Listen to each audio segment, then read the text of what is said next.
life becomes a lot easier when you don't have to chase after everything in it.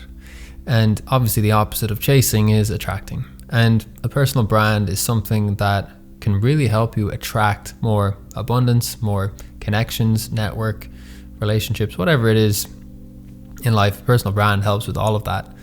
And that's what we're going to talk about here today, is how to build an authentic, fun, aligned personal brand that allows you to just live an easier life and a more fulfilling life, because you're creatively expressing yourself and you're providing value and you're helping people. For me, having a personal brand over the last few years has been an absolute game changer, because there's something to be said about having some sort of a digital footprint.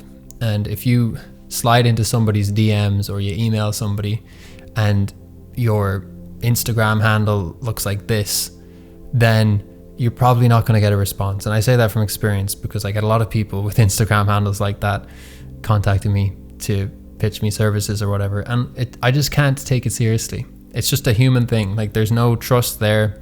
It looks cheap. And a personal brand is basically showing your potential clients or potential people that are going to want to talk to you that this is a person who has shown up, who has built trust. And I'm going to share how exactly we do that with my little whiteboard presentation here. I'll just be real and share with you my experience, the highs, the lows, and everything, so that you can do this for yourself and start building the leverage that comes with a personal brand. So let's start there. The first kind of diagram I have here, we've got value leading to trust, leading to brand. So to break this down, value comes in the form of content. So making videos is a form of value creation. Now, I'll get on to how you do that just in a little bit. But after you've created value, what happens is you create trust. So some of the people that enjoy the value that you presented to them are going to trust you. You know, it might be someone that just watches a video and finds it helpful and they leave a comment. So that's a result right there. Like, you've impacted somebody's life positively. That builds trust. Maybe you've offered them a service, in which case you got them a result as well. That's brilliant. So the results then lead to your brand, right? So trust creates a brand. And brand is leverage, which means you don't have to put in as much effort in order to get a result. Let's just say you're a business owner and someone reaches out to you. This is the first person, that's their brand. This is the second person. Who are you more likely to respond to? Or who's that business owner more likely to respond to? I would say it would be this one, because they have a brand. So the fact that they have, followers, the fact that they have videos, that you can click on the videos and actually listen to the person speaking, that is all showcasing that this is a valuable, trustworthy person that you might want to work with. And in my various business ventures, my YouTube channel is the first thing that I'll share with any potential clients. If anyone contacts me about anything, so long as it's like somewhat relevant, I'll say, hey, I'm excited to hear about your project. Just so you know, here's my channel, so you can learn a little bit about who I am and how I conduct myself. And you got to remember that these businesses are real people that like to connect with real people as well. So if I can show them that I'm a real person through the videos that I create, and if they can also see that, some of the videos have hundreds of thousands of views, obviously that's going to lend a lot of credibility to me, regardless of my ability. I could be the worst skilled person ever, but even if I have, a strong personal brand, I'm still more likely to get hired for something versus somebody that doesn't have any kind of personal brand. So that's kind of an overview of why it's just so important to start building something like this for yourself today. Now, following on from that, a common thing that people say to me when I'm working with people, or just people asking me about personal branding, is they're concerned that they don't have anything valuable to share and that they're not an expert. And that's completely understandable. I mean, if you look at the social media landscape nowadays, a lot of the biggest personal brands are very famous people who are very wealthy. They've done some incredible things. And it's easy to look at those people and think, well, who's going to want to listen to me? Well, what I would say to that is a lot of those super successful, really famous people, they're not really relatable to most people. And it's a completely different market, to be honest with you, in terms of who you're trying to capture, right? So, I have a small channel here, a small brand, and the people that I attract aren't necessarily going to be the same people that are attracted to, let's say, Alex Hormozy. Just as an example, he's a big business, personal brand. You might have heard of him. His audience probably aren't that interested in me. Maybe a few of them are. But what I find when I connect with people, the first thing they always tell me is that I enjoyed your authentic, laid back attitude. And that's how you are as well, right? So you're unique, just as I'm unique, just as this coffee cup is unique. And another part of that is that you are an expert to somebody. So in most cases, especially if you're watching this video, because I have a sense of who watches these kinds of videos, right? You are an expert to somebody. You might not have made $1 million. You might not have ran the longest distance in the world, but you are ahead of somebody. And that's not like an egotistical thing or anything like that. It's just a simple fact that if you've experienced certain things, there's other people that haven't yet experienced those things. So, I've created over 1,000 videos in my life, so I know a lot about making videos. There's probably people that know a hell of a lot more. In fact, there's definitely people that know a hell of a lot more than me. And that's fine. But that doesn't mean that I can't educate people about content creation, as an example. So the other part to this then is that you want to focus on your unique story.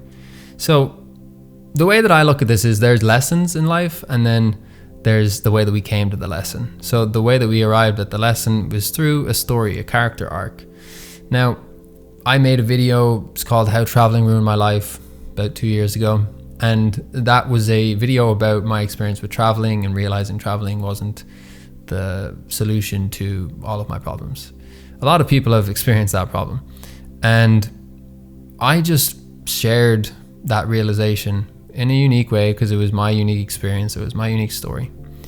And a lot of people have found that helpful. And I actually ended up accidentally building a coaching business off the back of that, because people were reaching out to me asking for help because they were traveling and they didn't know what to do, how to make it sustainable, how to make money and all that stuff.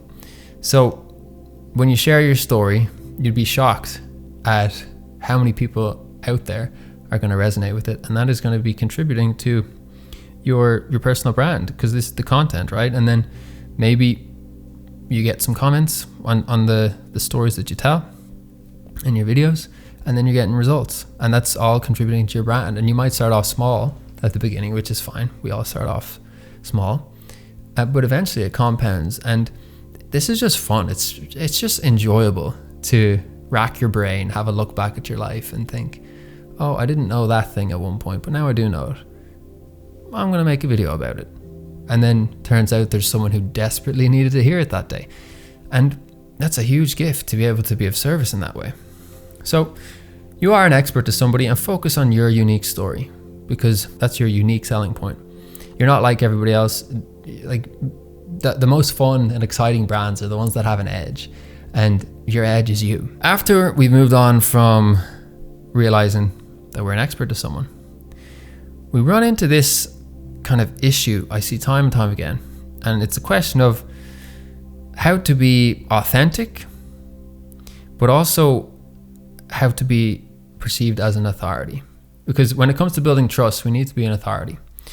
Now, I don't believe that authenticity and authority need to be at odds with each other, but it's pretty common, I think, and I understand why, that people don't want to speak about their accolades because they don't want to come across as, arrogant or whatever. And I get that. I've been there. I've felt that myself, but it's actually a disservice to your audience, to your viewers, if you're not conveying your authority. And the reason for that is because, let's say I came on here and just started talking about personal branding, but I didn't tell you about the fact that I've had tens of millions of views across different videos that I've made on various social media platforms for different creators and for myself and for clients. You might not listen to me, and I wouldn't blame you because I don't have any proof. And authority is simply about communicating the problems that you have solved. So this is the distinction I draw between authenticity and then the combination of authenticity and authority. If you're just being authentic, I see this trend. People think being authentic is being vulnerable, which it is, but they misconstrue that to mean, oh, I need to show up and tell people how bad my day was and cry into the Instagram front-facing camera and say, oh, I'm having a hard day. Have you seen that? Let me know in the comments if you've seen that, because I've seen it and it's kind of weird.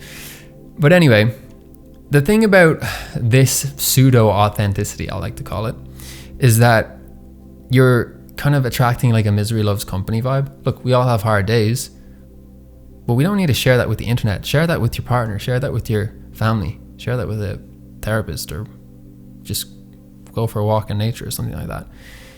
But what we want to do with our personal brand in order to build that authority is we want to focus on the problems that we solved.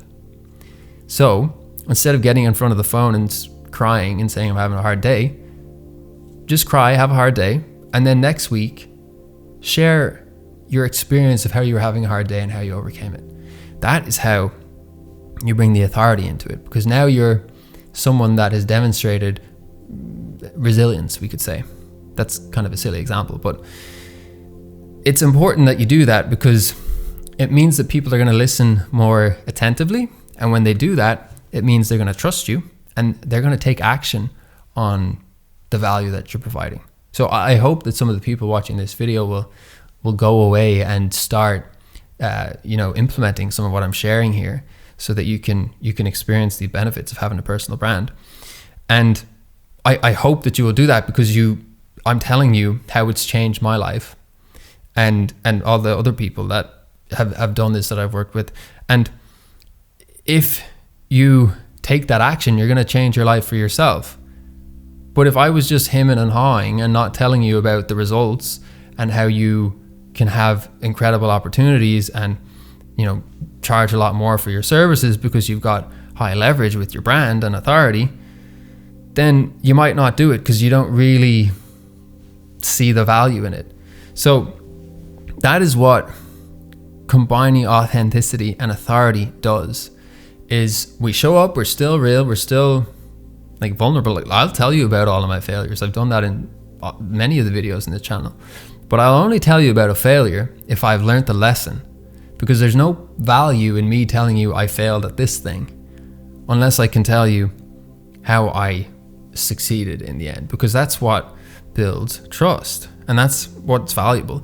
I think if you're not providing a solution to a problem, you're not really providing value, unless it's, one of those channels where you just talk about the news or roast people, that kind of stuff, which I don't really like that kind of content, because it's just not, it's mean. I'll call a spade. It's just not nice. And what I think is the beautiful about the personal brand is that you get to help people, you get to express yourself, and you get to transform people's lives. You're not tearing people down because they did this in the news or whatever. No, we're living our lives and we're telling our stories and we're bringing value to the world. And a byproduct of that is that you get trust, you get leverage, and you can have these opportunities that you just wouldn't have otherwise. Now, in terms of actually making your content, you might be wondering, what do I make content about? What niche do I choose? All that kind of stuff. So here's what I think about that. You don't need to pick a niche as such, because ultimately you are the niche. Of all of the people, you're the only you. Now, with that being said, there's certain things that I imagine you enjoy. So for me, I enjoy creating things. I enjoy making videos. I enjoy business. I enjoy coaching people, educating people, helping people, sharing my stories. I kind of do that with a sort of spiritual edge, I guess you could say, because, for a long time I was big into yoga and meditation and living in ashrams and traveling with a backpack and all this stuff. So I kind of bring that vibe to this whole world. And that's my unique approach to it. So your version of that is going to be unique in its own sense. So what I would do is I would pick, say, three different areas that kind of have a bit of crossover. And I would start just creating content through that lens, because you're going to attract people into your audience that are interested in those different pieces of content that you have to offer. So at the moment, for me, my 3 things that I have are in my description are creativity, self-development, and business. Because that's what I'm doing these days. I'm doing all those things and I love it. And I attract people that are also into those same things. So you don't need a specific niche as such, but more an overarching theme. And when you pick that, just start having a look at your story. What are some things that were pivotal moments in your life, and what's the story in there? So the way I love to do this is I pick the primary point, like what's the point of the story. So for example, with my travel video, the point was to explain that peace is found within, and it's not necessarily determined by where you are in the world. Now, there was a lot of tension before arriving at that point. And tension is the reason we watch anything. It's the reason we read a book, because there's tension and we need that tension to be resolved. So in my experience there with the traveling, the tension was I was traveling, I was miserable. I couldn't seem to figure out a way to be happy and to earn a living for myself, doing things I enjoyed. So I told that story from all of the pain, the hardship, the trials, the tribulations. And then, I arrived at this place where I had moved back to Ireland, which is where I am now, and I'd set up a business, and I was, living my life in my town by the sea, and, the happiest I'd ever been. So it's about finding the tension in the lessons that you're sharing. So if you've arrived at a conclusion, a lesson, it's because there was a point where you didn't know the lesson. So that point is the point of tension, and that's what makes things exciting, and that's what makes things relatable to your audience. So find that point of tension and then find a way to tell the story in an engaging way. And there's a free course that I have. It's called 7-Day Creator. It's in the description of this video. And I will send you emails every day for 7 days, keeping you accountable. You can actually talk to me there as well, because I reply to everybody. And by the end of it, you'll have made your first piece of content. So that's a great starting point for you. So check that out if you are really serious about this. I highly recommend you do. Now, the final point here is equity. What does that mean? Well, in essence, the more you share in the world, the more equity you build up. The more trust you build up, the more your brand reputation increases. And that's valuable. That's equity. Now, there comes a point where you might want to, and you probably do, let's be honest, make some money out of this personal brand. And that's when we tap into the equity. Now, this is something that requires a whole separate conversation. And lucky for you, I've had that conversation, and it's in this video right here, where I teach you absolutely everything you need to know to turn your personal brand into a profitable offer and make your full-time living off of it. So you can watch that video next, and I'll see you over there.